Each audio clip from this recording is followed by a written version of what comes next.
Bonjour à tous et bienvenue sur le podcast Hygiène de vie. Le podcast qui vous aide à retrouver une vie plus équilibrée, mais surtout à vous aider à passer à l'action et à reprendre votre vitalité en main. Je suis Alexandra, naturopathe et coach en hygiène de vie, et chaque semaine avec ce podcast, je vous donne des outils simples, réalistes et accessibles, des conseils et astuces autour de l'alimentation saine et bienveillante et du bien-être physique et mental. Et surtout, je vous donne l'énergie pour booster votre vitalité et reprendre votre santé en main. Si le podcast vous plaît, abonnez-vous sur la plateforme d'écoute de votre choix. Et pour me soutenir totalement gratuitement et le faire rayonner autour de vous, n'hésitez pas à le partager. Mettez-vous à votre aise, installez-vous confortablement et c'est parti pour l'épisode du jour. Belle écoute! Bonjour à tous, j'espère que vous allez bien. En tout cas, moi, je vais super bien et je suis toute excitée à l'idée de faire cet épisode car pour ce nouvel épisode, je me suis fait un cadeau. J'ai osé contacter Julie du blog Kinoko Julie et du podcast Être Soi que vous connaissez peut-être. En tout cas, si vous ne le connaissez pas, il est encore temps d'aller le découvrir car les sujets abordés sont vraiment très intéressants. Surtout si vous êtes entrepreneur, mais pas que. De manière générale, les sujets abordés sont vraiment très profonds et Julie a une voix très pétillante et agréable à écouter. Bref, je l'ai contactée en me disant « Bon, je jette une bouteille à la mer et grande surprise, elle me répond en me disant qu'elle serait d'accord pour intervenir sur mon podcast Hygiène de vie. Donc là, vive comme je suis, je saute au plafond, je cours dans mon loft. Non, je vous rassure quand même pas. Mais au final, à l'intérieur de moi, c'était un peu la même chose, un petit feu d'artifice dans mon ventre. Alors pourquoi la vouloir dans mon podcast ? Comme je l'ai dit, Julie est une femme pétillante. Alors pourtant, je ne l'avais jamais rencontrée, mais à sa voix et au vu de ses photos, c'était l'image que j'en avais. Une femme pétillante aux multiples ressources. Vous allez vite vous en rendre compte par vous-même dans la suite de nos échanges. Elle est une épouse, une maman, une entrepreneure avec plusieurs business à son arc. Elle nous expliquera tout ça d'ailleurs par la suite. C'est donc une femme qu'on peut dire multipassionnée et multicasquette. Les questions qui me viennent à l'esprit quand je pense à elle et lorsque je rencontre ce genre et ce type de personnes, ce sont mais comment elle fait ? Comment arrive-t-elle à être productive, heureuse? Comment réussit-elle à ne pas s'oublier, ne pas oublier son mari, son enfant? Bref, comment Julie parvient-elle à mener une vie dite équilibrée sur tous les plans de sa vie? Si vous êtes autant excité que moi à entendre ces réponses, alors suivez-moi pour la suite de l'épisode. Mais avant, instant dédicace. Je souhaiterais vous lire et vous partager le message de Marie laissé sur mon compte Instagram suite à l'écoute d'un précédent épisode de la saison 1 au sujet du yoga. Sincèrement, génial ce podcast, que c'est bon le yoga, aussi bien physiquement que mentalement. Merci à vous deux. Et oui, c'était un épisode que j'avais fait en compagnie de Séverine, professeure de yoga. Eh bien, merci Marie de m'avoir déposé ton avis et d'avoir pris quelques minutes pour m'écrire ce beau commentaire. C'est toujours avec un plaisir de savoir que les épisodes et les contenus que je crée, que ce soit des podcasts ou des articles sur mon blog ou bien des vidéos, vous plaisent et vous instruisent tout en vous divertissant. Si vous aussi vous souhaitez me soutenir totalement gratuitement et m'encourager, je vous invite à me laisser également une note 5 étoiles sur Apple Podcast avec un commentaire pour m'aider à améliorer le référencement du podcast. Ou bien si vous n'êtes pas utilisateur ou utilisatrice d'Apple, pas de panique. Vous pouvez aussi m'envoyer un message sur mon compte Instagram Alexandra Portail Naturo ou encore via mon site internet hygiènedevie.fr. Je me ferai une joie de le partager en retour et de vous faire une petite dédicace lors d'un prochain épisode.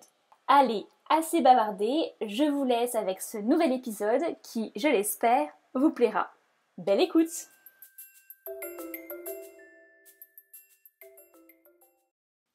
Bonjour Julie, écoute, merci beaucoup, je suis vraiment super contente de t'accueillir sur mon podcast Hygiène de vie. C'est vraiment avec joie en fait, c'est la première fois qu'on se voit concrètement, vraiment, et qu'on parle ensemble d'ailleurs. On a un petit peu échangé par mail auparavant, mais moi je t'ai découverte il y a maintenant à peu près 2 ans, ouais je pense bien 2 ans, via ton podcast Être Soi. C'est vrai? Et donc à l'époque, moi j'écoutais pas mal, je commençais à écouter pas mal de podcasts sur les business, etc. Et j'ai tout de suite beaucoup aimé ta voix et ton naturel, en fait, ça s'entend à travers le micro et c'est vraiment trop plaisant, quoi. Et je passais à chaque fois de super moments à t'écouter. Et puis en fait, voilà, je m'étais toujours dit, un jour peut-être que je lancerai mon podcast, mais jamais je m'étais dit déjà je lancerai mon podcast, et encore moins en me disant que tu serais, tu serais mon invité. Donc là, c'est un peu un rêve exaucé. Donc merci beaucoup. Et en plus, j'ai déjà invité d'autres personnes sur mon podcast, mais je dois avouer que c'est la première fois que la personne que j'interviewe me dit bah non, pas besoin que tu me partages le script, et puis on verra bien en direct. Ce qui fait qu'en fait, les personnes là qui nous écoutent ont un peu le sujet, parce que j'ai déjà fait ma petite introduction auparavant, mais toi du coup tu sais même pas de quoi on va parler. Donc ça va être un vrai live, et c'est super chouette. Alors pour rentrer dans le vif du sujet, donc dans mon introduction justement, j'ai beaucoup mentionné le fait que tu étais une femme avec plein de projets, une femme multicasquette, multipassionnée. D'ailleurs je pense que c'est un petit peu comme ça que tu te présentes sur ton site et ton blog, et que en plus tu es devenue maman il n'y a pas si longtemps que ça fait une casquette supplémentaire. Et du coup, pour commencer, est-ce que tu pourrais, s'il te plaît, commencer par expliquer à nos auditeurs et auditrices qui tu es, ainsi que ton parcours jusqu'à ce jour? Ok. Merci du coup de m'avoir invitée. Ça me fait toujours plaisir de passer de l'autre côté du micro. J'ai pas forcément toujours l'occasion, même si on me propose régulièrement, mais ça me fait plaisir d'être dans ton podcast. Donc merci. Et très bien d'avoir lancé ton podcast. Je suis très contente pour toi. Alors, qui je suis? Donc moi, c'est Julie. J'ai eu 29 ans il n'y a pas très longtemps. J'habite à Bordeaux avec mon mari Rémi, que vous allez peut-être voir si jamais vous me suivez, parce qu'il fait beaucoup partie de ma vie pour plein de choses et je vais en parler. Et ma petite fille Charlie qui a 1 an. Moi, je suis entrepreneur, je suis aussi mentor et j'aime aussi beaucoup le podcast. J'accompagne les gens dans leur vie d'entrepreneur. Avec mon mari, on travaille ensemble depuis 3 ans et on aide en fait les entrepreneurs avec différentes solutions à créer un business qui soit vraiment au service de leur vie. En fait, on est vraiment drivé par notre vie, en fait. C'est-à-dire que nous, on a vraiment envie d'offrir aux personnes les outils, les outils, tout ce qu'il faut pour permettre en fait de créer un business qui leur serve à eux dans leur projet de vie, en fait, de voir au-delà de juste avoir un business. Parce que nous, par exemple, dans notre vie personnelle aujourd'hui, on a choisi de travailler en couple, on a choisi aussi de garder notre enfant avec nous. On a d'ailleurs pour projet de ne pas forcément la scolariser de façon classique. Donc il y a vraiment en fait, notre business, il sert notre vie personnelle avant tout. C'est plus qu'un travail, en fait. Même utiliser le mot travail, c'est compliqué parce que je trouve qu'il n'est pas vraiment adapté à ce que l'on fait. Et donc, on fait différentes choses, comme des formations, comme des accompagnements personnels, énormément de choses. Vraiment, on est très, très diversifié sur nos outils. Je pense que c'est vraiment le mot. On offre énormément d'outils différents. Et donc, notamment sur le podcast, où on a notamment une formation sur le podcast en ce moment qui est assez connue. Et mon parcours, il est, je pense, atypique comme plein de personnes. J'étais pas du tout destinée à faire ça. Je pense qu'on n'est jamais destiné à créer son propre métier. Aujourd'hui, c'est quelque chose de très nouveau et très bien aussi de créer son propre métier, si on peut dire, ou son propre business. Moi, je suis partie de faire des études comme tout le monde, à faire un bac pour ensuite faire une licence d'anglais-japonais en pensant que j'allais devenir prof de japonais. Ensuite, je me suis dit, bah non, finalement, c'est pas du tout ce que j'ai envie de faire. J'étais totalement perdue. D'ailleurs, je me souviens, il n'y a pas trop longtemps, j'étais en train de raconter ça dans une newsletter où je disais ça fait bizarre parce que je me souviens de cette époque où j'étais vraiment perdue, où je ne savais pas du tout quelle était ma passion ou quelle était ma voix. Et j'avais l'impression que tout le monde l'avait trouvé et que j'étais la seule en fait à ne rien avoir qui la passionne. Moi, j'ai un Et peu la même chose, moi. t'as vu? Ouais, mais je pense qu'on est Carrément. beaucoup hein, à voir ça, non? Je pense De notre que... génération, peut-être, je sais pas si c'est typique de notre génération, parce que moi j'ai 30 ans, donc on est quand même de la même génération, Oui. mais pareil, hein, et mon conjoint c'est pareil, enfin, la remise en question comme ça, fatale, qui arrive, c'est... Ouais, ouais, ouais. Mais franchement, je pense qu'on est énormément, en fait. Mais même plus âgée, tu vois. Ma mère, elle a plus de 50 ans. Et c'est aujourd'hui qu'elle est en train de vivre sa vie pour elle et de vraiment créer des choses pour elle et que ce soit aussi son business. Donc je pense que c'est plus que générationnel. Et c'est peut-être avec les outils d'aujourd'hui ou l'ouverture qu'on a, le lien qu'on a, le fait qu'on rencontre des personnes qui partagent leur parcours, en fait, c'est tout simplement ça. Parce qu'aujourd'hui, c'est ce qu'on fait. Nous, on partage juste ce que l'on fait. C'est simple, mais c'est ça. Et c'est ça aussi qui m'a permis d'arriver là. Je pense que le fait d'avoir fait ces études et d'avoir été jusqu'au bout des choses, parce que j'ai fait, évidemment, j'ai fini ma licence, ensuite j'ai fait, comme tout le monde, la fameuse école qui permet soi-disant d'avoir le CDI de rêve que j'ai eu. Vraiment, c'était le truc que j'avais toujours rêvé. J'arrive et au bout de quelques mois, je suis mais à terre parce qu'en fait, je me rends compte que j'essaye de changer des choses dans une entreprise qui n'est pas la mienne et que ça ne fonctionnera jamais. Sauf que c'est très difficile quand on a une vision et qu'on a envie de changer le monde et de changer les choses et d'apporter tout ce qu'on a et qu'en fait, on n'a pas les manettes, on n'a pas la possibilité de le faire et qu'on nous dit de rester à notre place.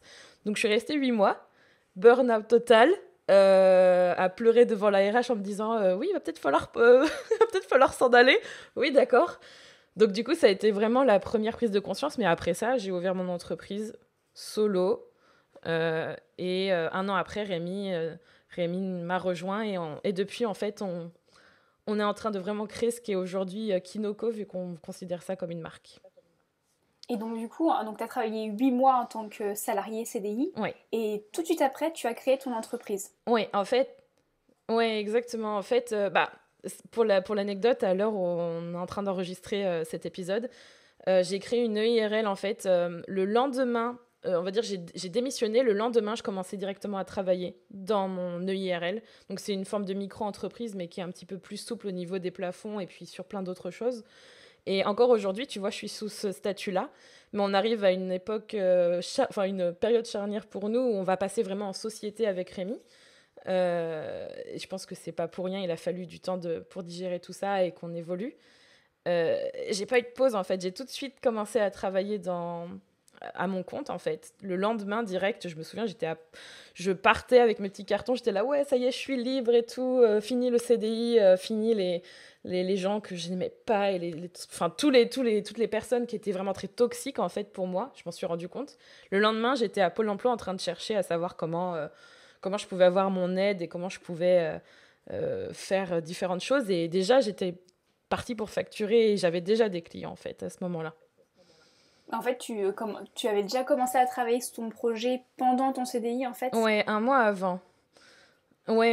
Je me rappelle qu'un mois avant de partir, euh, et vraiment d'ailleurs, je pense que j'ai eu plein de petits moments comme ça dans ma vie jusqu'à maintenant, où j'ai tellement voulu certaines choses, genre quand j'ai su que j'allais partir, c'était peut-être un mois et demi, 2 mois avant vraiment de partir de mon CDI.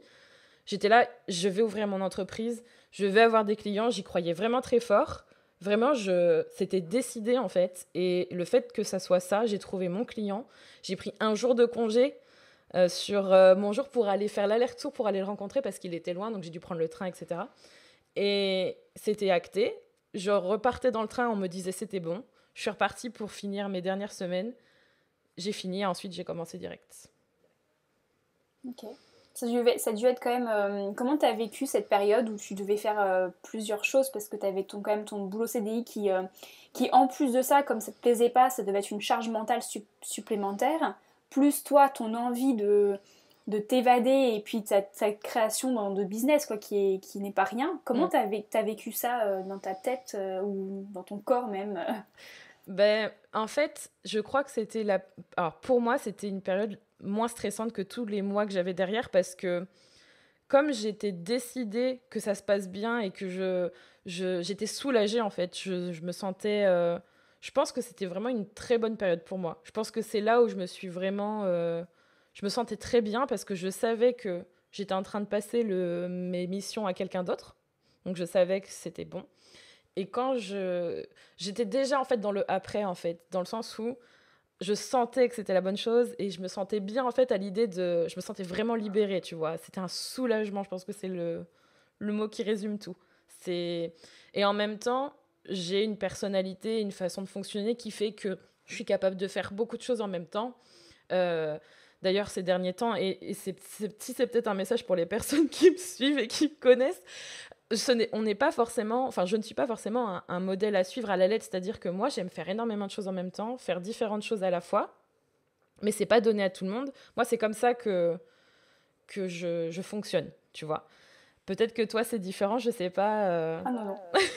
Justement, je bois tes paroles parce que en fait, je me retrouve tellement dans ce que tu dis, le côté multicasquette, multipassionné, et ce qui en est, moi j'en ai besoin aussi, mais des fois, ça me mange quand même de l'intérieur. Oui. Parce qu'il y a aussi, du coup, qui dit multipassionné, il dit aussi un peu, hein, des fois, des pousses de créativité, et moi j'ai envie de mettre tout en place tout de suite.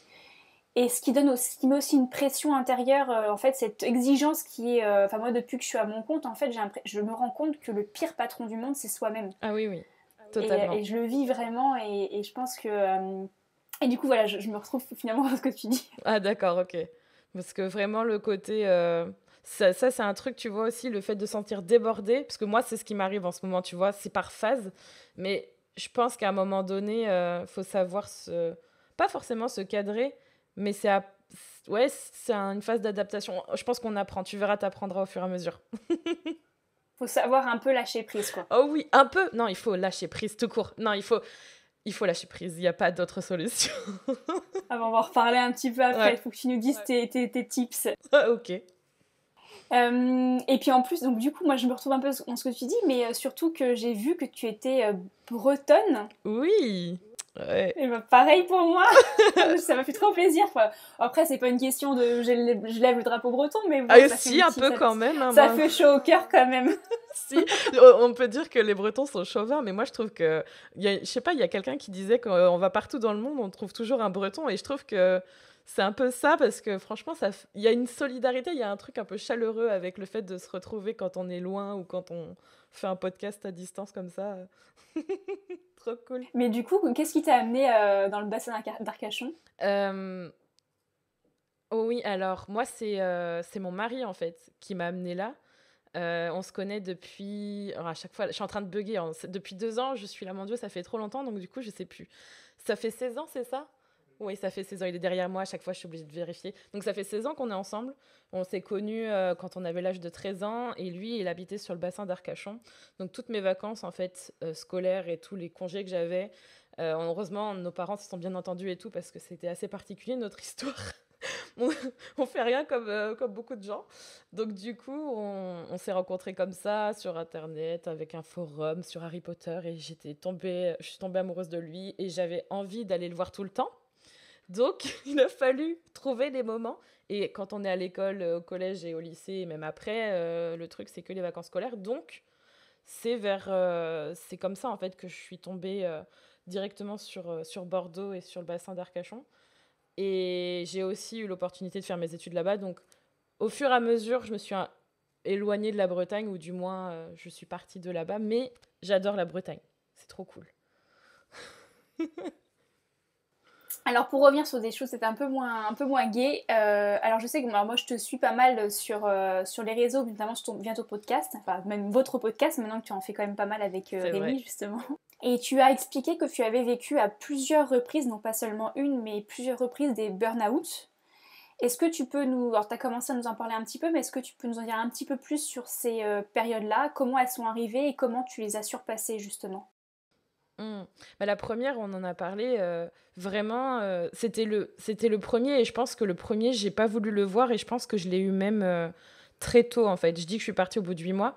Je pense que si je m'étais vraiment écoutée, je serais partie au bout de 3 4 mois parce que déjà au bout de 3 mois, j'étais, à bout émotionnellement et même physiquement parce que je me sentais, incomprise, vidée, il y avait vraiment ouais, même stressée et un peu comme, ouais, de l'incompréhension totale et j'ai vraiment pas eu d'aide, en fait, pour ça et comme je suis quelqu'un qui a tendance à vouloir toujours faire de son mieux et trouver des solutions et faire en sorte que ça fonctionne, je pense que c'est pour ça que j'ai pas vu aussi. J'étais dans le déni et ça s'est présenté comme ça la première fois. Par contre, ce qui m'a vraiment aidée, et c'est ce que je raconte souvent, c'est que la seule chose que cette entreprise, dans mon premier CDI, a fait de bien, même si, tu vois, je pouvais avoir des prémices que ça pouvait m'arriver, parce qu'en fait, je savais qu'il y avait énormément de turnover, voilà, il y avait des signes, mais je me disais, avec moi, ça va pas se passer, ça va aller, enfin, on y va gaiement. Il y a eu une chose, c'était ce que je disais tout à l'heure, c'est cette fameuse rencontre avec une RH que j'ai vue 2 ou 3 fois. Et la troisième fois, je pense que ça devait faire 6 ou 7 mois, ouais, 6 mois, et je n'en pouvais plus. Et elle a dû me poser 2 3 questions. Et je pense qu'à un moment donné, le corps, il parle de lui-même. Donc je me suis vraiment mise à pleurer en disant que j'en avais marre et elle validait en fait le fait que c'était normal parce que elle voyait que ça n'allait pas et que elle m'a dit, il y a des solutions possibles, vous pouvez faire une rupture conventionnelle, vous pouvez partir. Et du coup, en voyant que c'était possible, je pense que cette main tendue, ça m'a permis de sortir de là et de voir une autre possibilité et de valider aussi le fait que je pouvais m'en sortir. Et aussi, une chose très importante dans ce cadre-là, mais je pense dans les 2 autres que j'ai eu aussi, c'est le fait de lâcher prise, mais dans le sens où euh, c'est pas vraiment, je sais pas si c'est abandonner, c'est juste lâcher prise. Mais j'étais partie avec cette idée que ça fonctionnerait quoi qu'il arrive et que je ferais en sorte que ça fonctionne. Sauf que quand de l'autre côté, il y a pas cette même réponse, ou il y a pas cette synergie, on peut forcer tout ce qu'on veut, ça ne fonctionnera jamais. Et en fait, c'est à soi qu'on se fait du mal. Donc du coup, cette idée d'abandonner et de lâcher prise, c'est la première fois que je l'ai vraiment expérimenté parce que je me suis dit, c'est OK de partir pour son propre bien. Et ça m'a fait vraiment du bien de faire ça en tout cas le premier burn-out. Le deuxième, c'était, je sais plus si c'est 1 an ou 2 ans. À chaque fois, je perds le temps, je perds les dates, mais je crois que c'était peut-être 2 ans, parce que c'était après, je pense que c'est quand on s'est mariés, donc ça fait, ouais, c'était il y a 2 ans. Tu veux dire que c'est le mariage qui t'a mis en burn-out? Alors, pas vraiment, en partie, mais en fait, c'était un tout, mais c'était surtout l'activité. J'étais toute seule la première année, j'ai beaucoup travaillé, j'ai fait quasiment 100 000 € de chiffre d'affaires toute seule, mais j'ai travaillé énormément. C'est les personnes qui vendent leur temps, parce que quand on facture au projet ou à l'heure, et qu'on est seul, à un moment donné, il faut se dire les choses. Il y a 24 heures dans une journée, on ne peut pas.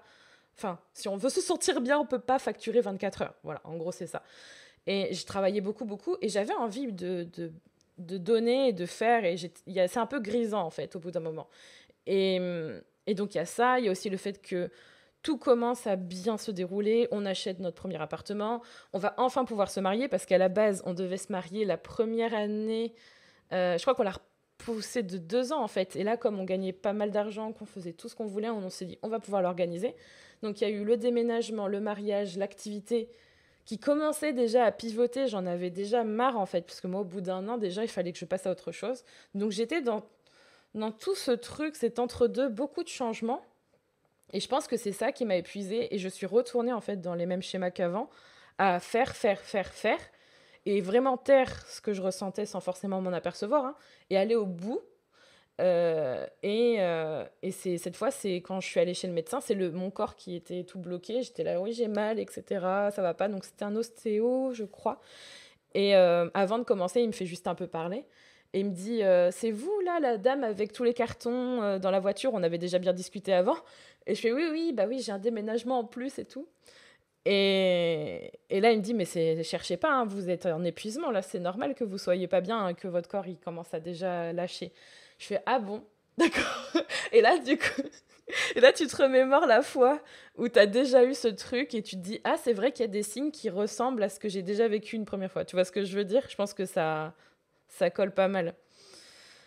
Donc il y a eu ça et cette fois, je pense que et puis il y avait aussi là, ah oui, chose que j'ai oublié de mentionner, mais il y avait beaucoup de changements. Il y avait aussi ce côté psychologique parce qu'avec Rémi, on avait entamé une thérapie de couple dont on parle d'ailleurs dans un de nos podcasts. Et il faut savoir que ça fait beaucoup remuer les choses aussi à l'intérieur de soi. Enfin, il y a énormément de choses en même temps, tu vois. Et je pense que des fois, une des choses qui peut être importante à garder, c'est qu'on a l'impression qu'on est capable. On nous dit souvent, oui, il faut le faire, vous êtes capable, allez-y, go, go, go. On entend ça partout, de tout, plein de manières. Je pense que c'est très, très nocif parce qu'en fait, d'un côté, oui, c'est bien, vous êtes capable, on est plein de ressources, on est capable de tout, mais à quel prix en fait? Et souvent, on oublie ce côté, ben, ce serait bien de faire plein de choses, mais d'être bien aussi dans sa tête et dans son corps et d'arrêter de devoir tout faire pour le prix de la productivité ou de regarde comment ma vie elle est géniale, je fais plein de choses. On a le droit de faire ça, mais en étant bien aussi, et en étant bien surtout, je pense. C'est hyper important. C'est un peu le revers de la médaille justement de tous les réseaux sociaux, notamment du réseau social un peu phare hein, d'Instagram qui montre souvent que le beau.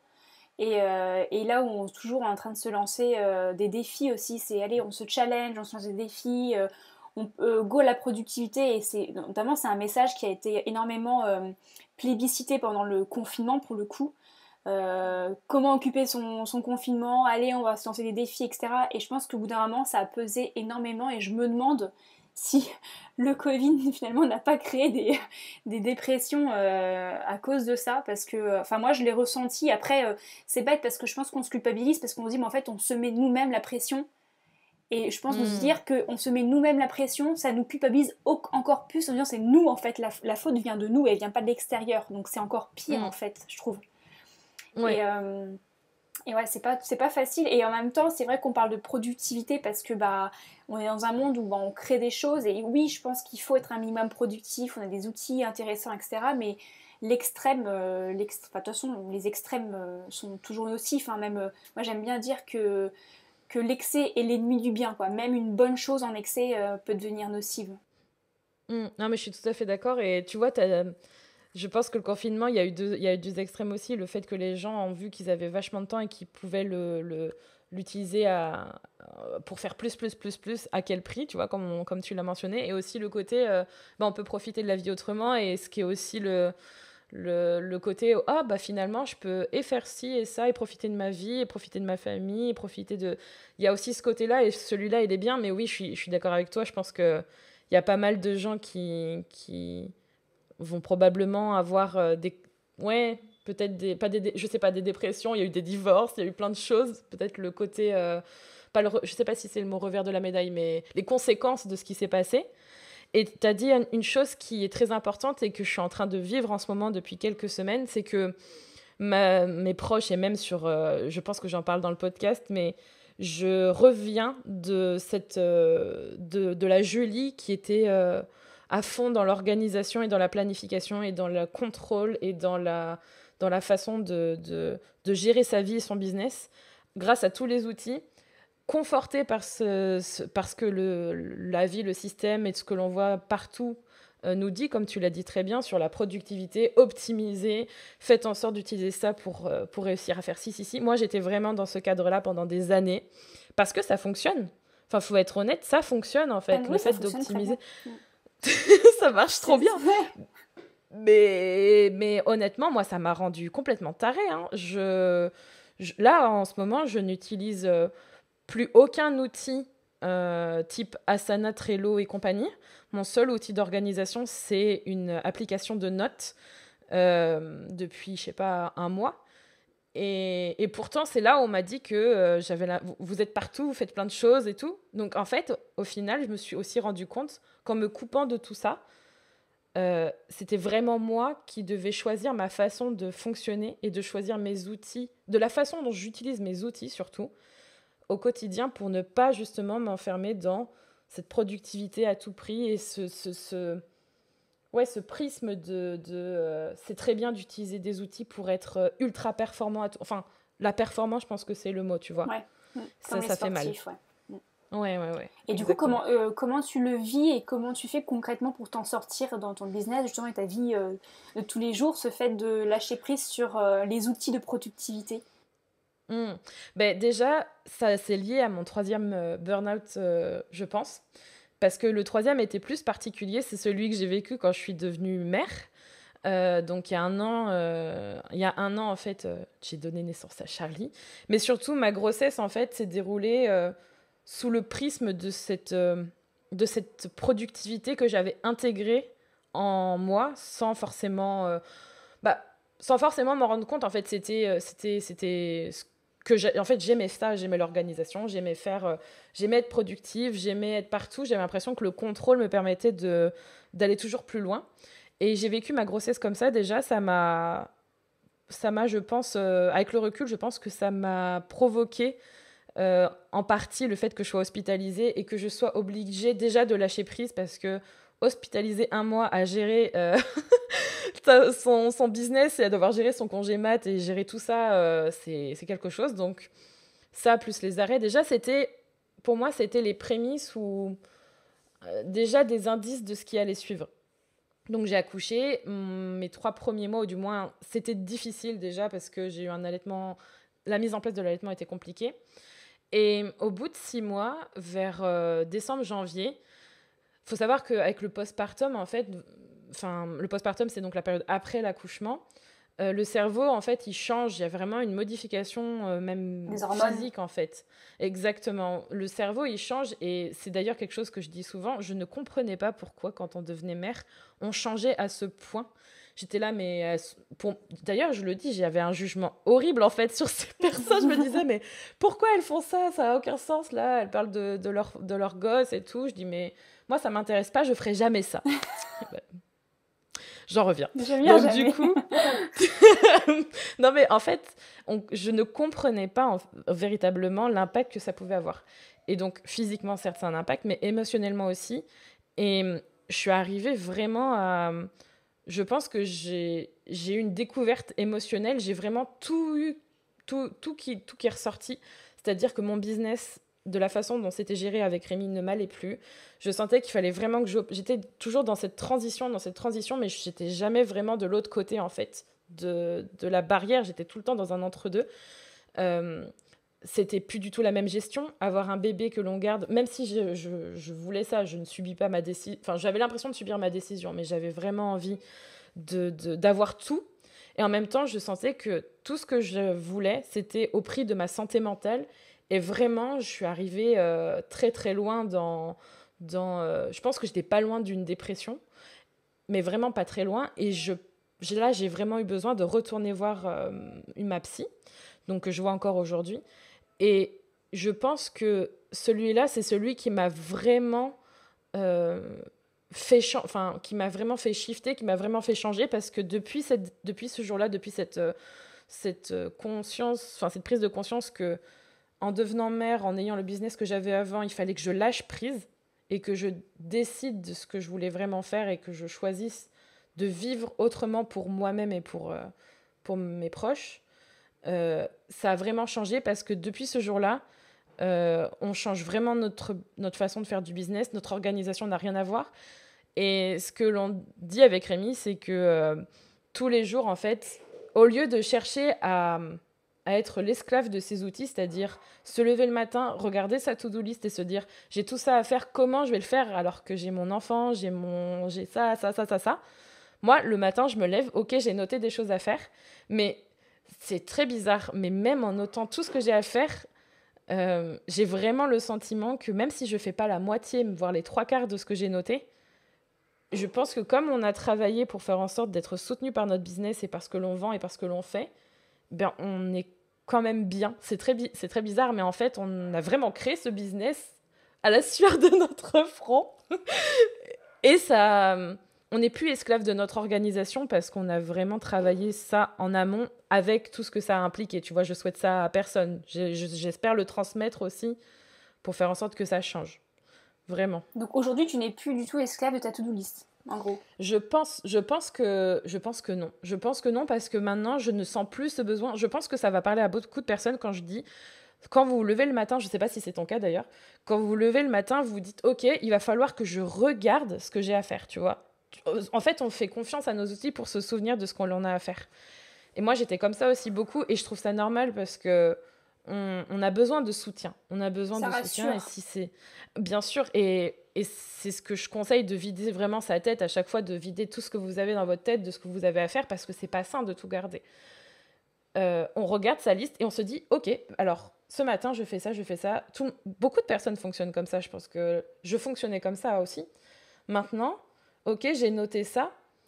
Moi aussi, je fais ça. Le matin, j'ai noté, mais la première chose déjà que je fais le matin, c'est pas me mettre devant ma... Là, par exemple, tu vois, je l'ai pas encore fait. C'est pas me mettre devant ma to-do list en me disant, OK, il est 8h30, 9h, donc avant midi, il faut absolument que j'ai terminé ça, sinon c'est la fin du monde. Avant, j'étais comme ça, et maintenant, là, je sais qu'il y a plein de choses que j'ai à faire. Il y a toujours plein de choses à faire. Eh ben non, la priorité, c'est d'abord d'écrire, parce que moi, j'ai besoin vraiment d'écrire maintenant. Donc, écrire, écrire, écrire. D'ailleurs, je vais encore plus écrire là. Je suis accompagnée par quelqu'un jusqu'à la fin juillet. J'apprends justement à implémenter des choses pour mon état d'esprit et ma santé mentale. C'est très important. Donc, première chose le matin, c'est qu'est-ce que je fais pour aller bien, tu vois. Et même si ça doit prendre... Là, tu vois, par exemple, on est mercredi. Depuis 2, 3 jours, dans le sens que l'on entend, j'ai pas été productive, en fait. J'ai pas véritablement créé de la... Alors, je sais que j'ai créé de la valeur à mes yeux, et c'est ce que j'essaye de partager, d'enseigner et tout. Mais j'ai pas créé de la valeur au sens que la société voudrait que je fasse. C'est-à-dire, j'ai pas passé mon temps à travailler, travailler, travailler pour... Et du coup, ça c'est un truc, je pense que beaucoup de personnes devraient faire beaucoup, beaucoup plus parce que, regarde ce que ça a fait. Il m'a fallu 3 burn-out pour comprendre que ma santé mentale était une grande priorité au lieu de devoir faire, en fait. C'est vrai qu'en plus, je pense qu'on associe beaucoup trop longueur de journée et heures travaillées avec la valeur que l'on crée. Alors qu'on Oh peut oui. on peut très bien créer une énorme valeur en très peu de temps, comme Mm, aucune valeur en beaucoup de temps. Et en fait, je pense que des fois, on s'épuise à la tâche en se disant justement, bah, j'ai pas fait mes 20 tâches de ma liste, j'ai pas passé 10 heures à mon bureau, donc je n'ai pas créé de la valeur. Et je pense qu'il y a mm, tout un travail de recherche sur soi, déjà d'acceptation d'un, mais aussi de deux, de dire où est-ce qu'en fait je suis aussi bonne euh, pour pouvoir créer cette valeur-là en peu de temps et aussi, ben, en fait, moi aussi me satisfaire moi pour satisfaire les autres. mm.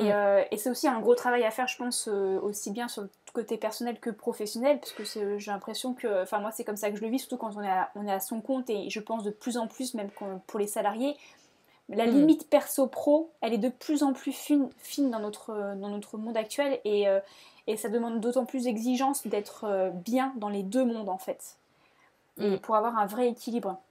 Et c'est vrai que des Totalement. fois, je pense qu'on associe trop longueur de journée avec création de valeur, ce qui nous tue à Mm. petit feu en fait. Ouais, ouais, totalement. En fait, de toute façon, le présentiel est tellement ancré dans le monde salarié que quand on le quitte, déjà, il y a une transition quand on devient, quand on est à son compte. Il faut vraiment quitter cette mentalité. Et on le dit, tu vois, arrêter de penser comme un salarié, mais on est des êtres humains. Au bout d'un moment, il faut aussi accepter que ça peut prendre un peu plus de temps et que ça, c'est un travail. J'utilise le mot travail, mais j'ai pas trouvé encore. Je vais peut-être me Activité. détacher de la. Ouais, non, mais je vais l'utiliser en me disant que mon intention est que ce soit clair, mais vraiment de travailler sur soi et que ce soit que ça a une connotation positive dans le sens d'aller creuser. C'est pourquoi je serais obligée d'aller 10 heures à mon bureau chez moi pour apporter autant de valeur. Tu vois, ça demande du temps en fait de se poser cette question. Et il y a un truc dernièrement qui m'a vraiment aidé sur le côté création de valeur et création en tant que personne et que dans notre business. D'ailleurs, je vais peut-être reparler après de vie pro et perso, la séparation. On me demande tout le temps ça et j'ai une autre vision là-dessus. Mais vraiment, la création de valeur, ces derniers temps, je me suis aperçue que euh, juste raconter, juste raconter ce que l'on vit, être dans le... Ah, on parle de storytelling, tu vois, on parle personal branding, d'identité de marque. Mais en fait, c'est quoi? C'est raconter ta vie. C'est juste ça. C'est raconter sa vie à sa façon. La valeur, elle est là. Elle est là parce que tous les jours, vous apprenez des choses. Tous les jours, vous avez des choses à transmettre. Et moi, par exemple, ça se manifeste avec le podcast que je fais à ma manière. Maintenant, ça se manifeste aussi avec l'écriture. J'envoie énormément plus de mails que j'envoyais avant parce que j'ai besoin de communiquer. J'ai besoin de communiquer et d'avoir des discussions avec les gens. C'est ma façon de faire du personal branding, du storytelling. Et pour chacun, c'est ça, en fait. Et ça commence là. C'est pas oh là là, à quoi va ressembler ma marque, quelle couleur il va falloir que j'utilise, quel est le nom qu'il va falloir que je prenne. Ça, c'est de la surface. Ça, c'est ce qui vient comme un paquet cadeau, le petit nœud par-dessus, mais l'intérieur est déjà nécessaire.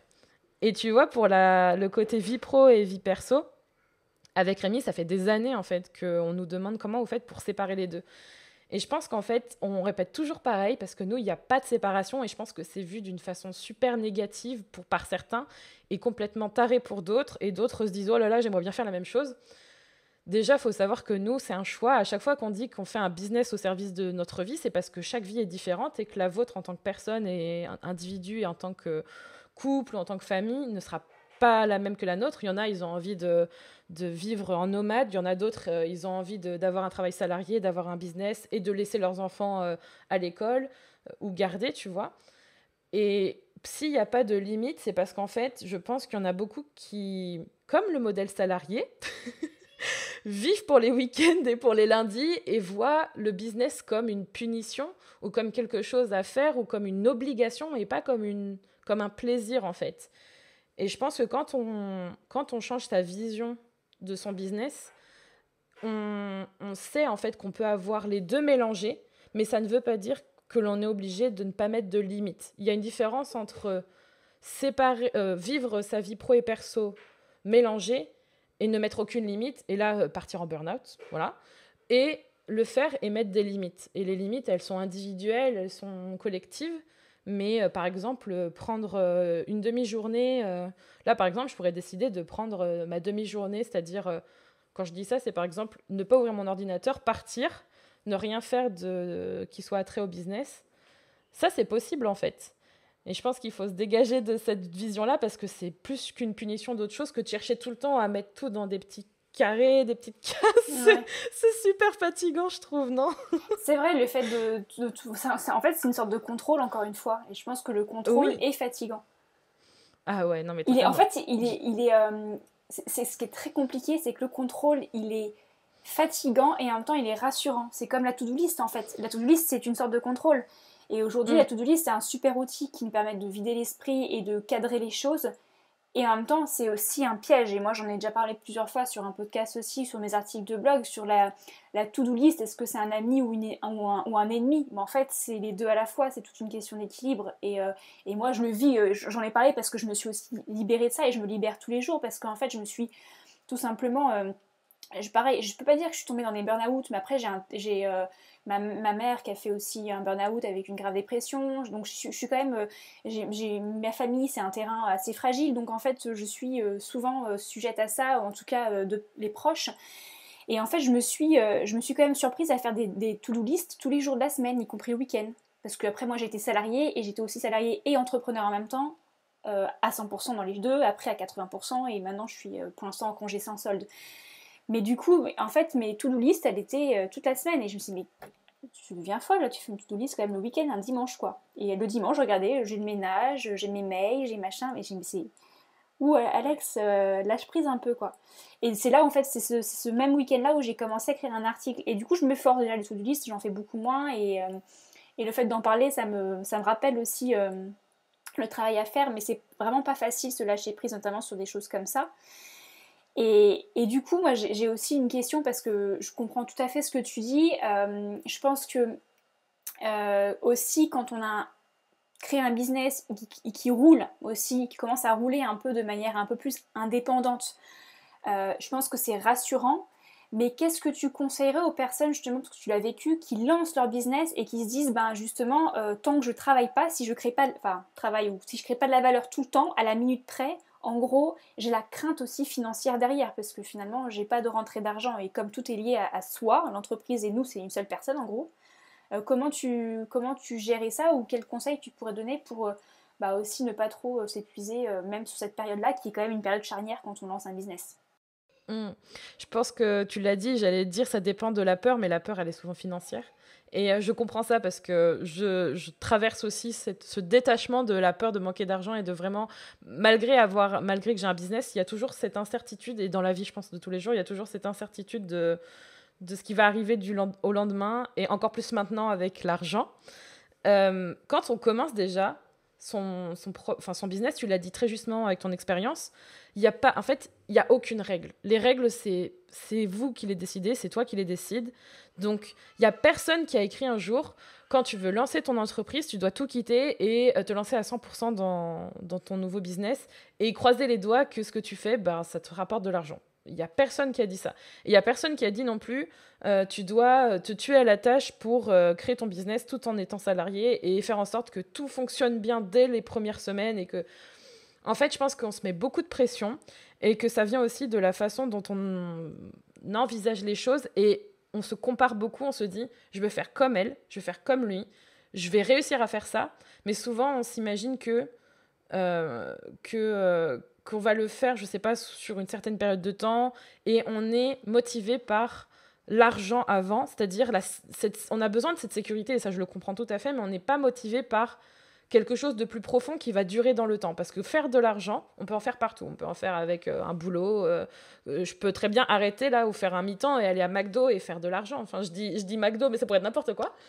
Y a plein de moyens de faire de l'argent déjà, faut se dire ça.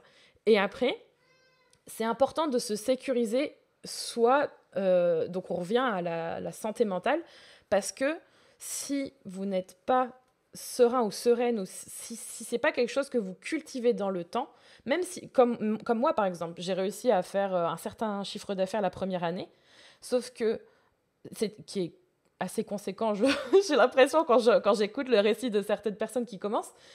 Mais est-ce que ça veut dire qu'après j'étais plus sereine? Et non, parce qu'en fait j'ai une personnalité qui a envie de changement. Donc au bout d'un moment, si je ne cultive pas mon business de la manière dont j'ai envie de le faire, c'est-à-dire comme il est aujourd'hui en train de se construire avec plein d'offres différentes, avec plein de façons de gagner de l'argent différentes, plein de façons de faire différentes, ça c'est les vraies fondations. Souvent je parle des fondations et c'est ça, le fait de vraiment savoir, on parle souvent du pourquoi, on parle souvent de ces motivations profondes, de ce qui va vraiment durer et qu'on va être en capacité soit de construire, peut-être de renouveler en partie, mais déjà de se demander vraiment, pourquoi ça peut être une bonne question de départ, je veux le faire.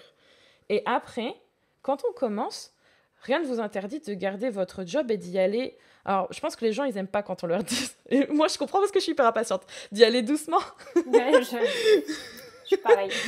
Voilà, mais en fait, je pense aussi qu'il y a aussi ce côté de complexité, parce que quand on commence, on a l'impression qu'il faut un site web, il faut une marque, il faut un logo, il faut plein de trucs différents. Et à chaque fois, ce que je dis avec les personnes que j'accompagne, notamment en privé, mais aussi dans d'autres choses que l'on propose, souvent on a tendance à se dire qu'il nous faut tout ça pour commencer, alors que pour créer un business, qu'est-ce qu'il faut? Un business, c'est vous, donc c'est tout ce qui est communication, tout ce qui va vous permettre de raconter qui vous êtes, de voir qui vous êtes, la proposition de valeur que vous pouvez apporter, d'avoir quelque chose à vendre, une offre, et d'avoir un moyen de le vendre. Parce que c'est quand même bien d'avoir le moyen de récolter de l'argent, d'avoir la structure et d'avoir au moins, je sais pas, peu importe ce que vous avez, mais au moins le moyen de pouvoir récolter l'argent et de le donner en fait.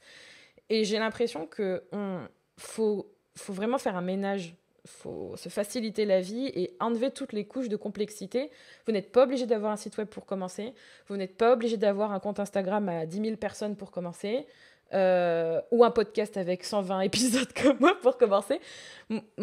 Franchement, quand je vois ce que font les personnes qui sont soit nos clientes ou pas, tu vois, même des personnes qui écoutent juste être soi, qui commencent leur business et qui commencent à gagner de l'argent, je pense que la majorité, et ce que je vois en tout cas, c'est ceux qui vont vraiment par rapport à leurs priorités et donc se concentrent sur ce qui est vraiment important pour eux sur le moment. Donc si pour vous, c'est de lancer votre business et de proposer une certaine offre, mais que vous ne sentez pas forcément en sécurité financière, vous pouvez très bien garder votre job et commencer. Il y a plein de façons de le faire maintenant. La micro-entreprise, c'est super facile d'ouvrir une micro-entreprise. Il y en a même qui le font pour vous. J'aurais rêvé qu'on le fasse pour moi il y a 4 ans, moi, de juste payer 30 €, 40 € ou de le faire avec, là c'était avec une banque, j'ai vu, mais de le faire et de dire allez, salut, je donne mes papiers, c'est terminé. Il y a vraiment plein de choses, plein d'outils maintenant et des personnes qui sont passées dans ce processus qui peuvent vous aider. Et ensuite, je pense que la partie qui est la plus compliquée, c'est d'apprendre à oser vendre et d'apprendre à oser gagner cet argent, parce que c'est bien beau de faire des podcasts, de faire des vidéos, de faire des posts sur Instagram. Si derrière, vous ne vous voyez pas comme un business, vous ne vendrez pas parce que vous ne vous sentirez pas légitime de le faire et c'est hyper important de le faire. Donc, si on veut vraiment gagner de l'argent, il faut apprendre à demander de l'argent et aussi à se montrer selon ses valeurs, ses limites.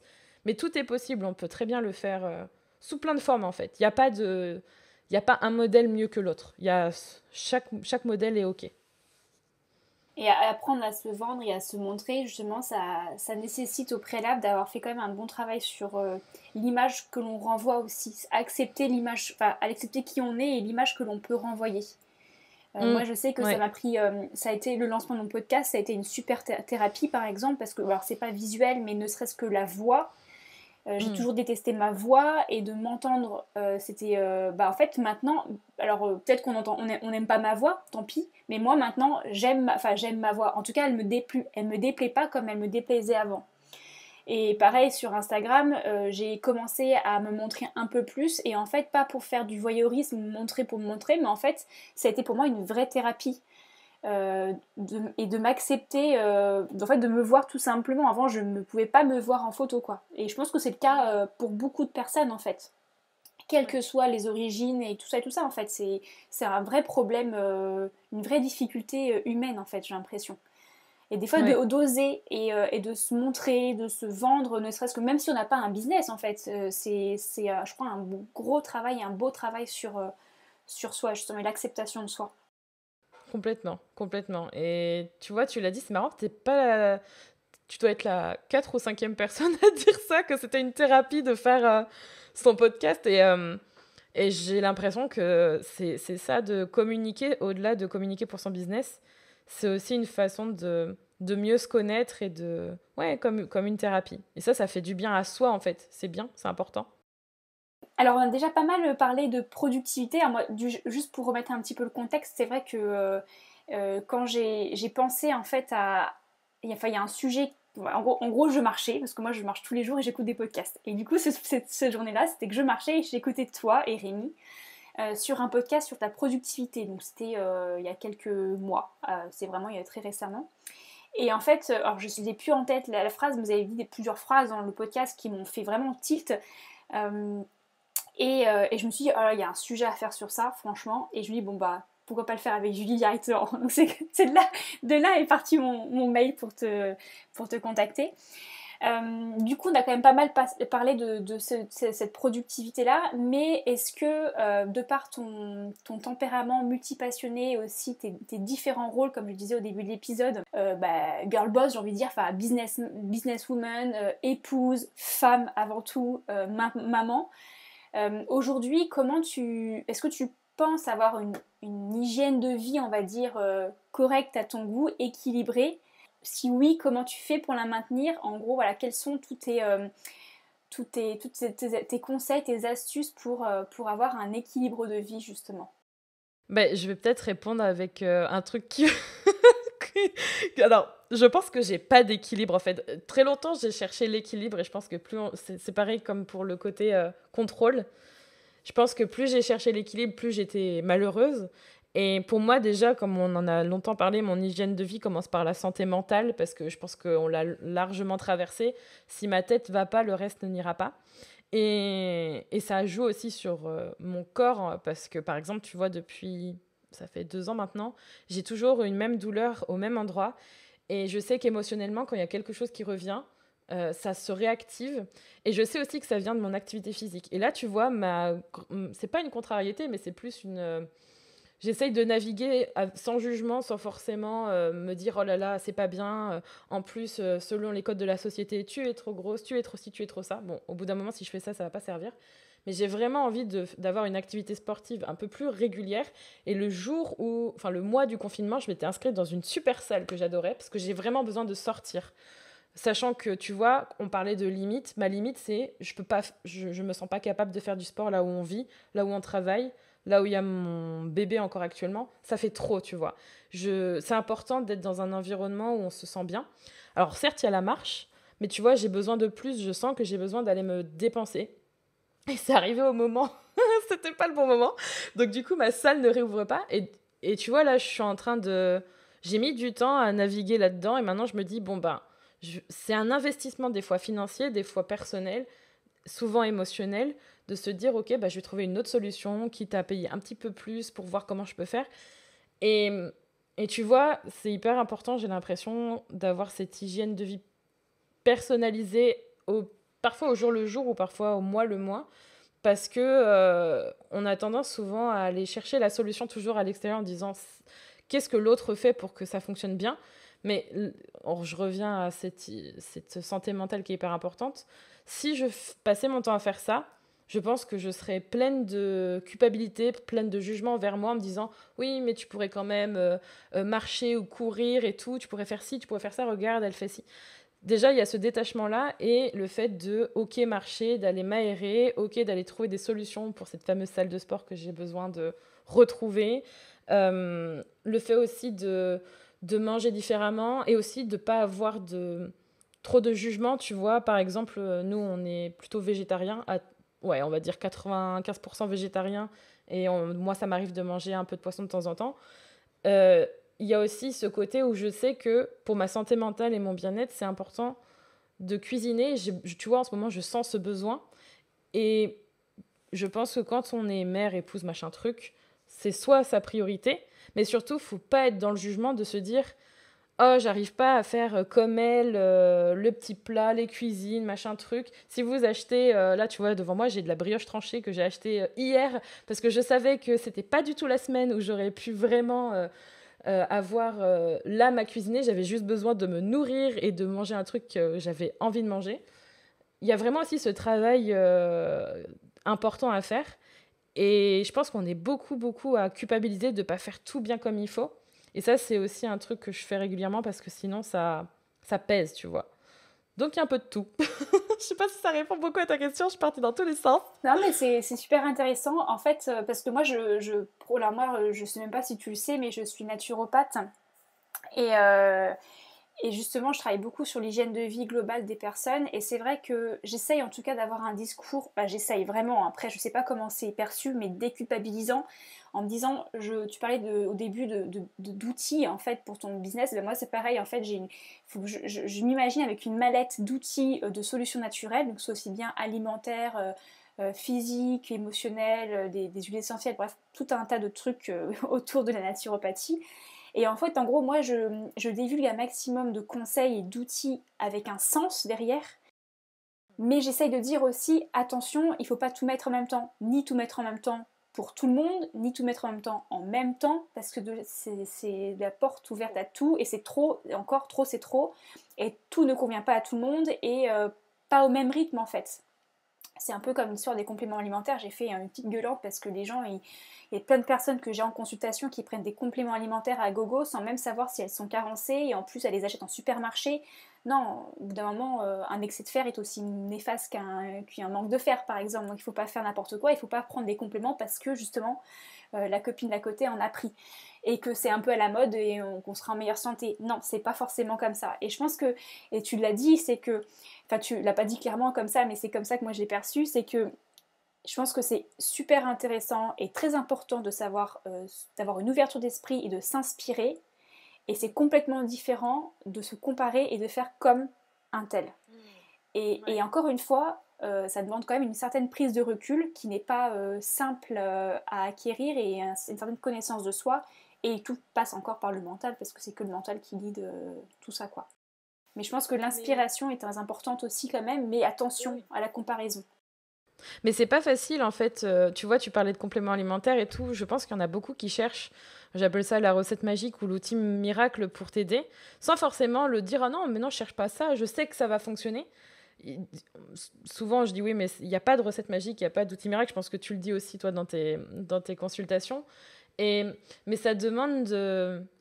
Je sais pas si courage est le bon mot, mais ça demande en fait de faire des efforts, d'accepter et de voir que la solution n'existe pas à l'extérieur, mais elle existe à l'intérieur d'abord. Dans le sens où c'est pas toujours plaisant d'aller creuser et d'aller regarder ce qui se passe à l'intérieur de notre tête et nos émotions, mais c'est souvent l'origine et je parlais des fondations, tu vois, je pense que toi c'est pareil, il y a le côté source il y a les racines du.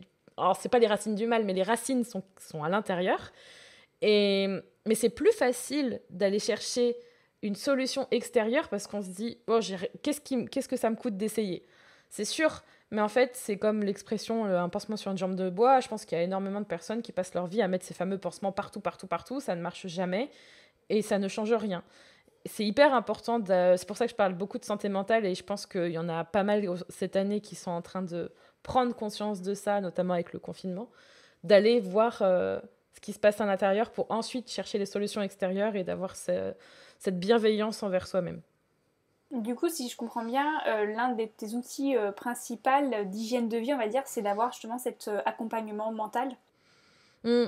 En fait, ça prend plein de formes et comme j'adore tester et comme j'adore essayer plein de choses, je pense que ça transparaît dans ce que l'on fait dans notre business, que ce soit le podcast, tu vois, qui est une forme d'outil de communication et de thérapie, tu l'as dit, mais aussi pour son business. Ça, d'une certaine manière, ça aide en fait. Maintenant, en ce moment, j'ai beaucoup l'écriture, tu vois, pour d'une façon un peu plus, comment dire, pour creuser, qui est aussi utilisée par pas mal de corps différents, médicaux, psychologiques, etc. Ou même de mentorat de coaching, ça aide beaucoup. Ça m'a vraiment, vraiment aidé. J'y croyais pas du tout et je pense que ça fait peut-être 3 ou 4 fois que j'essaye de me mettre à écrire. Et je me voyais pas comme quelqu'un qui écrivait, qui avait besoin d'écrire. Maintenant, c'est pour moi une évidence. Tu vois, il y a aussi ce côté où des fois, ça marche pas la première fois, la 2 ou 3 ou 4, 5e fois. C'est pas forcément le bon outil au bon moment. Et après, il y en a plein d'autres. Et tu vois, par exemple, là, aujourd'hui, on va parler de Human Design. C'est un truc que j'ai découvert cette année. C'est un truc qui a vraiment changé. C'est un outil, tu vois, parmi tant d'autres. On pourrait parler de. Faut vraiment. Je pense que la clé, c'est vraiment de croire que c'est le bon outil pour soi au bon moment et que ce n'est pas la solution magique. Enfin, que cet outil ne va pas tout régler, mais que c'est ce dont vous avez besoin maintenant. Et que peut-être dans 6 mois, je dirais ah, mais l'écriture et le human design, c'est vraiment de la connerie. Je pense pas que je dirais ça, mais je dirais c'était bien à ce moment-là. Maintenant, j'ai besoin, je sais pas, moi, de faire, j'en sais rien, moi, peut-être de la naturopathie, tu vois, ou de me mettre à l'étude des huiles essentielles, je sais pas trop, mais ça pourrait être tout et n'importe quoi. Et c'est hyper important de trouver ces outils-là. Par exemple, tu vois, tu parlais d'huile essentielle. Un truc corporel que je fais et que j'ai découvert il n'y a pas très longtemps, c'est les bains au sel d'Epsom avec de l'huile essentielle. Pareil, ça me fait du bien. Pour certaines personnes, ça servira à rien. C'est hyper important de trouver les choses dont on a besoin soi. Et moi, c'est ce que j'ai besoin en ce moment, par exemple. Mais rien n'est miracle, des fois c'est souvent aussi un ensemble de choses qu'on peut faire. C'est pas un outil en particulier, mais c'est le fait d'en faire plusieurs en même temps qui agissent de manière différente. Et comme tu le disais, on a un moment pour accueillir quelque chose et un autre moment où en fait on évolue tous les jours. Et je pense que l'acceptation de l'évolution, elle est aussi importante. On est quand même des êtres complexes. Et quand on dézoome notre vie déjà, nous on n'a que 30 ans de vie. Mais quand on dézoome, il se passe passer des montagnes russes en fait, et c'est complètement normal. Et on a des choses qui évoluent et forcément on a des pratiques qui vont évoluer. Et aussi, faut savoir que c'est doux et progressif. Et moi, je dis aussi souvent, parce que en fait, la naturopathie ce que je fais du coaching en hygiène de vie, il y a des personnes qui viennent un peu parce que c'est un peu leur dernier espoir. Et ils s'attendent à avoir justement une ordonnance avec des compléments alors qu'on n'a pas le droit de faire des ordonnances déjà. Donc c'est pas comme ça que ça va fonctionner. Et puis des choses qui marchent du jour au lendemain. Or, la maladie, elle a mis peut-être plusieurs années, plusieurs mois, voire plusieurs années à s'installer. et ben il va falloir peut-être autant de temps pour qu'elle se désinstalle.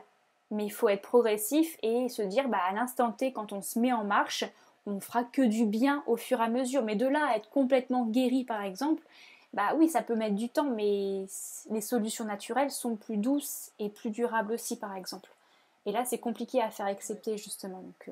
Mais ça part du fait que la personne, tu vois, et je pense qu'on l'a tout été sur un sujet particulier, si déjà on ne voit pas ou on n'accepte pas que ça va prendre le temps, et aussi si on a l'impression que, tu vois, on parlait de productivité, mais tout va très vite, on fait les choses très facilement, on est capable de faire plein de trucs.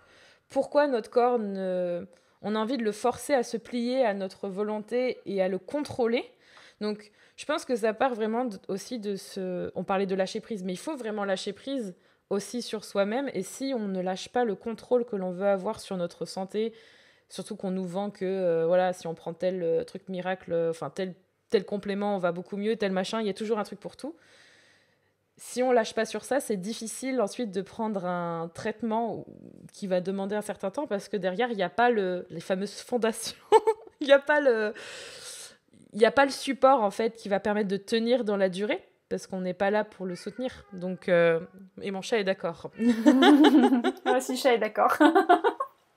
Ouais, je vais essayer de l'apprécier vu ce qui s'est passé avec mon ordinateur la dernière fois. Je veux dire, tout va bien se passer. Alors, est-ce que tu pourrais nous dire à quoi ressemble une journée type dans la peau de Julie?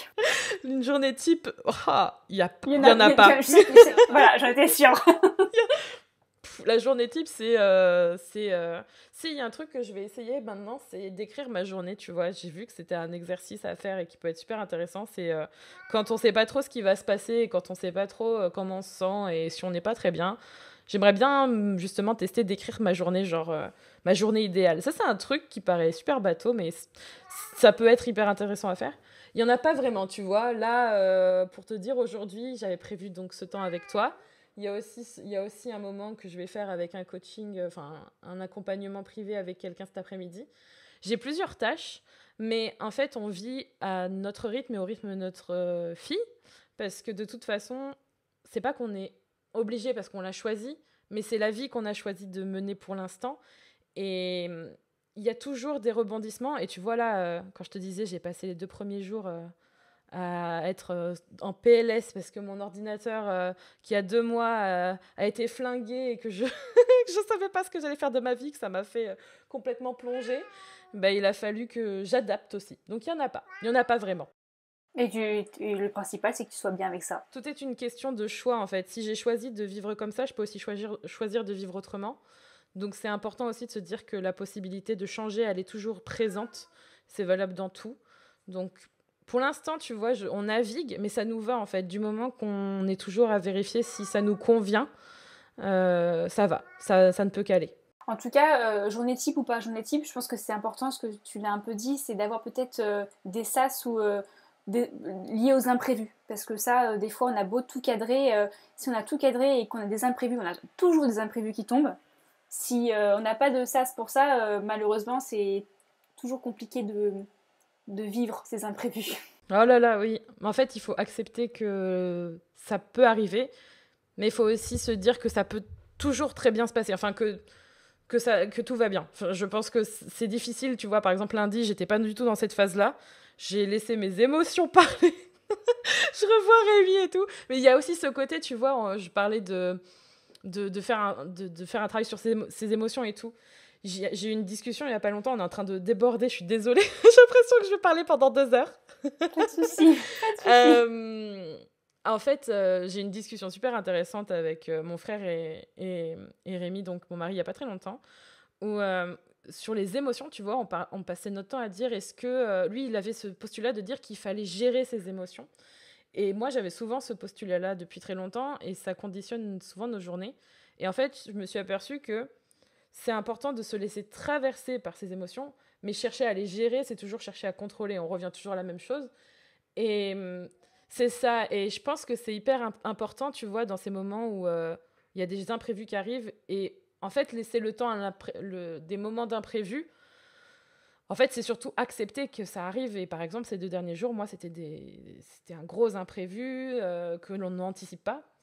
Et se laisser traverser par l'émotion, c'est important plutôt que de chercher à la contrôler et à l'enfermer.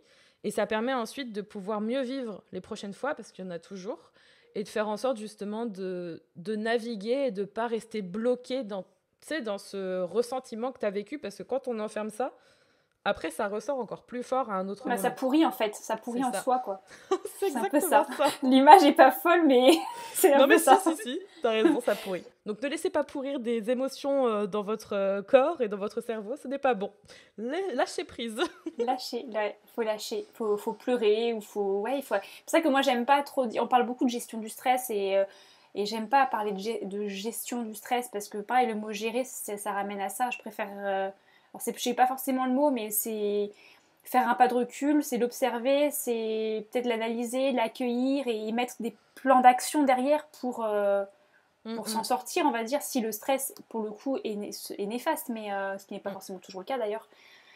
Mais ouais, la notion de gestion des émotions, ouais, elle est un peu complexe. Ouais. Exactement.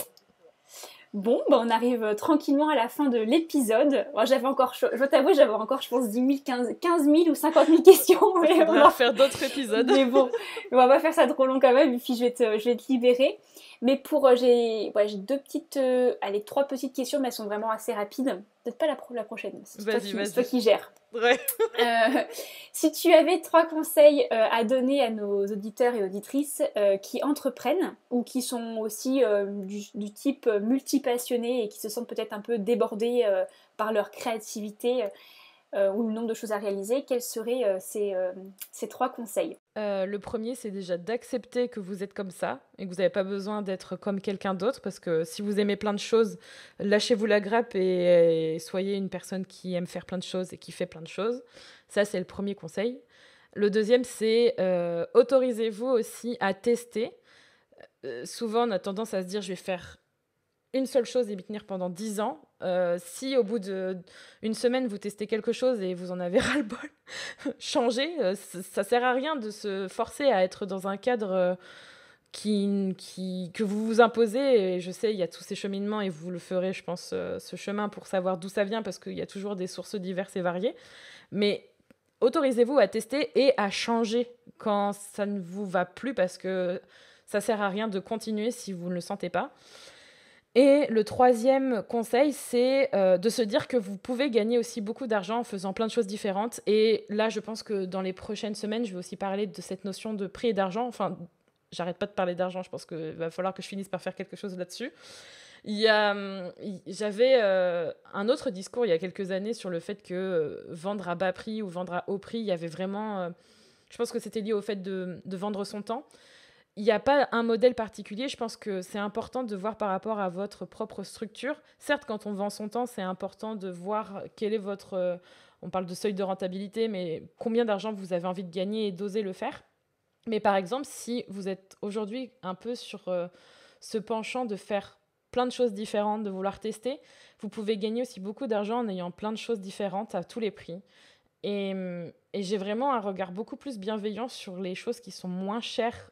Et là, j'ai lu un truc il n'y a pas très longtemps qui m'a un peu chiffonné, mais c'était une pensée que j'avais avant, dans le sens où vendre quelque chose pas cher, c'était signe de quelque chose au rabais et de non qualitatif. Et tu vois, là, aujourd'hui, on est en train de finir. Jamais j'aurais pensé qu'on ferait ça. On va le faire. On va vendre un e-book inspiré de textes que j'ai écrits, de choses plus exclusives, etc.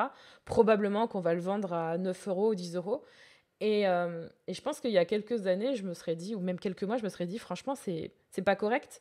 Mais il y a je pense que quand on aime faire plein de choses différentes, on est en capacité de trouver plein de sources d'argent différentes et de choisir le modèle que l'on veut incarner et réaliser. Donc dites-vous que l'argent, il viendra selon la façon dont vous voulez le gagner ou surtout le faire. Donc n'hésitez pas aussi à tester et à voir qu'est-ce qui vous va.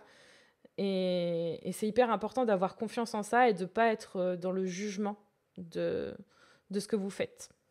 Ah, super, merci, je les prends aussi pour moi ces conseils parce qu'en plus, Notamment le dernier, il me rassure parce que je suis en pleine réflexion sur les services et offres que je souhaite proposer et c'est vrai que au départ, quand je me suis lancée, j'ai tout de suite pensé consultation et après, en fait, de plus en plus, j'ai envie, parce que c'est mon envie à moi dans la création, de créer des e-books pour que les personnes soient plus autonomes aussi avant de peut-être passer à la consultation si elles ne se sentent pas prêtes. Donc voilà, c'est pas les mêmes les mêmes tarifs. Et puis après, j'ai plutôt aussi envie de faire des coachings sur du long terme parce que je commence moi un petit peu à voir les personnes en one shot sur une consultation. Je ressens une frustration en moi. Moi, j'ai envie de les accompagner plus loin. Et donc du coup, voilà. Et c'est différentes choses aussi, donc différentes sources de revenus avec différents prix. Et c'est vrai que je me dis, mais est-ce que tu te perds pas un peu, Alexandra, dans tout ça? Est-ce que tu vas pas perdre les autres aussi? Est-ce que c'est correct, etc. Et au final, c'est vrai que si c'est ce qui me fait vibrer, c'est qu'il y a certainement un besoin derrière. En tout cas, mon besoin déjà, mon besoin moi déjà. Donc, soyons un peu égoïstes. Et après, effectivement, le but étant de pouvoir aider. Mais On peut toujours trouver le meilleur des deux mondes, c'est important d'essayer et d'ajuster en fonction. est-ce que tu as des ressources, lectures, vidéos, podcasts à recommander par exemple à des personnes qui peut-être souhaitent en savoir davantage sur la bonne manière d'entreprendre ou sur les sujets qu'on a pu évoquer Alors pour moi d'ailleurs, il n'y a pas forcément de bonne manière d'entreprendre. Je peux pas m'empêcher. Alors je l'avais mis sur parce que j'ai mon petit document, je l'avais mis entre guillemets. Ouais, non, il y a pas de souci. C'est pas du tout une attaque, mais c'est genre. En fait, je préfère avec plein d'amour, je préfère le dire parce que justement. Sa bonne manière. Ouais, je pense sa manière. Sa manière. Ouais, voilà, je pense que c'est ça. Votre manière d'entreprendre est la bonne. Je pense que c'est plutôt comme ça que je voulais le dire. En ressources. Je pense que je vais relire un livre que j'ai lu il y a pas très longtemps qui était de Elizabeth Gilbert. J'ai que le nom en anglais, c'est Big Magic. Je sais plus comment il est en français. Et je me souviens que je l'avais beaucoup aimé et il y avait un des passages sur la créativité, le fait qu'on n'est pas obligé de souffrir pour être créatif, qui était vraiment très important. Et je sens que j'ai besoin de le relire, donc je vais probablement vous le conseiller parce qu'il est très bien. Je suis en train de regarder ma petite bibliothèque, mais en livre, j'ai que celui-là qui me vient en tête. En podcast, après, en ce moment, j'écoute un podcast anglais d'une américaine qui est spécialisée dans la manifestation. Alors, pas que ce terme puisse parler à tout le monde, mais sur la notion d'argent. Et puis, c'est intéressant aussi de voir en fait le parcours des gens. Elle s'appelle Manifestation Babe. Alors, c'est en anglais, je suis désolée. Je sais que c'est pas forcément toujours simple. Et c'est vrai que je trouve que si vous pouvez trouver des podcasts, et j'en ai pas forcément un à vous dire mieux qu'un autre, s'il y a un podcast qui vous parle, ou un épisode de podcast qui vous parle, où la personne vous parle de son expérience, souvent ça a vachement de valeur parce que ça vous permet déjà de voir que vous n'êtes pas seul et que vous allez être capable de le traverser. Je trouve qu'écouter un épisode qui vous parle par rapport à la situation dont vous traversez, donc là je sais plus lequel j'étais en train d'écouter, mais je crois que c'est lié au fait justement de lâcher prise et d'être dans cette idée que c'est pas parce que tu vois avec mon ordinateur tout pété, c'est pas parce qu'il y a ça qui arrive que c'est la fin du monde. Et souvent moi j'ai l'impression que c'est ce genre de truc. Donc du coup j'écoute des contenus dans ce sens-là. Et après je crois que c'est tout pour l'instant, mais je partage régulièrement après mes inspirations, que ce soit sur les réseaux sociaux ou dans ma newsletter, donc n'hésitez pas à venir, je partage là-dedans. Ouais. D'ailleurs, j'en ai un à recommander, c'est le tien. Ah, c'est gentil. Non mais c'est vrai, sinon je t'aurais pas invité. Hein. Mais non, c'est vraiment top. Merci. Ok, alors ma petite question signature, c'est quoi pour toi avoir une hygiène de vie plus équilibrée et plus sereine? Déjà, c'est s'écouter, et ça veut tout et rien dire, mais je pense que le principal, c'est de s'écouter et de faire en sorte de trouver ce qui est bon pour soi. Donc, une hygiène de vie qui nous fait du bien, en fait. Et peut-être que ce ne sera pas la même demain, mais c'est important de s'écouter sur le moment. La question, ce serait de savoir qu'est-ce que j'ai besoin de faire aujourd'hui pour me sentir bien. Ça peut permettre d'avoir cette fameuse hygiène de vie saine pour soi, équilibrée pour soi. Je pense que c'est ça pour moi, une hygiène de vie équilibrée et saine. Super, merci beaucoup. En tout cas, voilà, merci beaucoup Julie pour tout ton temps et de m'avoir tenu compagnie pendant cette grosse heure. Avec plaisir. Je suis vraiment super ravie d'avoir pu traiter toutes ces questions avec toi, tous ces sujets. Merci. Et de savoir un peu plus ce qui se cache derrière la Julie Kinoko être soi. Je suis vraiment très très ravie. J'espère que, et je suis certaine que voilà, ça pourra répondre à pas mal de questions auprès des auditeurs et auditrices qui nous écoutent. Avec plaisir. Merci de m'avoir invitée. Ouais, je t'en prie. Pour te retrouver, donc il y a ton podcast Être Soi. Tu m'as dit tes réseaux donc sur Instagram. Oui, Instagram, Facebook, Twitter, partout, sur la terre entière. Kinoko Julie. Oui, Julie exactement. Kinoko. Comment tu dis, c'est Julie Kinoko ou Kinoko Julie? Sur Instagram, c'est Kinoko Julie, mais tu vois, sur notre site, bientôt, ce sera plus le même, ce sera un autre, mais vous verrez, ça Kinoko sera changé. Julie et Rémi. même pas, encore plus simple, ce sera Kinoko tout court. Comme ça, au moins, ce sera plus simple. Et puis ton site internet également. Ouais, exactement. Ok, je mettrai tout ça en barre d'infos. Ouais. Cool. Je mettrai toutes ces informations en barre d'infos. C'est gentil. Eh bien écoute, merci beaucoup et du coup je te souhaite une très belle continuation dans ton cheminement et ta belle vie de femme, épouse, businesswoman et maman. Merci beaucoup. Et puis peut-être à très vite. Oui, à très bientôt, merci encore. Merci pour votre écoute. J'espère vraiment que cet épisode vous a plu. Vous l'avez vu, il était plus long que d'habitude. J'espère que ce format vous aura tout de même plu et que vous aurez appris plein de choses ou que ça vous aura ouvert les yeux sur pas mal de choses. Avec Julie, on a abordé pas mal de sujets, notamment le sujet sur la productivité qui est quand même quelque chose d'assez controversé. À plusieurs reprises, je vous en ai déjà aussi parlé, mais je pense que c'est toujours important de se remémorer ces termes et ces notions et surtout d'en parler, d'en discuter avec d'autres personnes. C'est aussi rassurant de voir que nous ne sommes pas seuls à des fois être pris un peu par les mêmes petits démons, j'ai envie de dire. Donc ne culpabilisez pas pour ça. J'ai, si vous le souhaitez, d'autres épisodes au sujet de la to-do list ou aussi au sujet du lâcher prise et de la productivité sur la chaîne de podcast. Donc ce sont des épisodes de la saison 1. Donc n'hésitez pas à aller les écouter si ce n'est pas encore le fait ou à les réécouter si vous les avez déjà écoutés auparavant. Une petite piqûre de rappel ne fait jamais de mal. Je vous mettrai les liens dans la description de cet épisode. Mais avant de nous quitter, j'ai un petit défi ou un petit challenge à vous lancer. Si vous vous retrouvez dans le profil de la personne débordée, multipassionnée ou au bord du surmenage, je vous invite à appliquer l'un des 3 conseils de Julie qui vous aura peut-être le plus marqué et à revenir vers moi en me disant ce que ça a pu faire évoluer en vous. D'ailleurs, à ce sujet, si l'épisode vous a plu, n'hésitez pas à le diffuser, l'envoyer avec des hiboux ou que sais-je, et à le partager sur Instagram en faisant une copie d'écran de l'épisode et en me taguant Alexandra Portail Naturo et en taguant Julie, Kinoko Julie, pour qu'on puisse vous remercier et vous repartager en retour. En attendant, je vous dis à très vite dans un prochain épisode. Ciao!